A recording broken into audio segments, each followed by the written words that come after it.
சிலப்பதிகாரம் படிச்சுட்டு இருக்கேன் ஓகேங்களா. சிலப்பதிகாரம் இது எழுதுனது யாருன்னு பார்த்தீங்கன்னா சுஜாதா ஐயா அவர்கள் எழுதுனது தான் இந்த புத்தகம். இது ரொம்ப ரொம்ப எளிமையான முறையில் சிலப்பதிகாரத்தை கொடுத்துருக்காங்க. இது வந்து பார்த்தீங்கன்னா 2000 வருஷத்துக்கு முன்னாடி எழுதப்பட்ட முதல் காப்பியம், தமிழ் காப்பியம்னு சொல்லுவாங்க.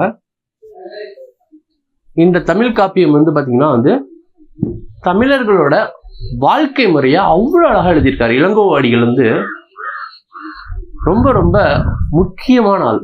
தமிழ் புலவர்களில், தமிழ் எழுத்தாளர்களில், சங்க கால புலவர்கள் எல்லாத்துலேயும் மிக முக்கியமான ஒரு ஆள் யார் பார்த்தீங்கன்னா இளங்கோவடிகள். ஏன்னா அவரோட தமிழ் அவ்வளோ அழகாக இருக்கும். தமிழோட அந்த நடை இருக்கு பாருங்க, இது வசன நடையில் எழுதப்பட்டிருக்கும். அவ்வளோ விவரிப்பு, அவ்வளோ வர்ணனை, அப்படியே சரளமாக அப்படியே கொட்டுது. அப்படியே சடக் சடக் சடக் சடக்குன்னு சொல்லிட்டு ஒவ்வொரு விஷயத்தையும் அவ்வளோ அழகாக எக்ஸ்பிளனேஷன் கொடுக்குறாரு. கிட்டத்தட்ட இது ஒரு நாடகமாக எழுதியிருப்பார்.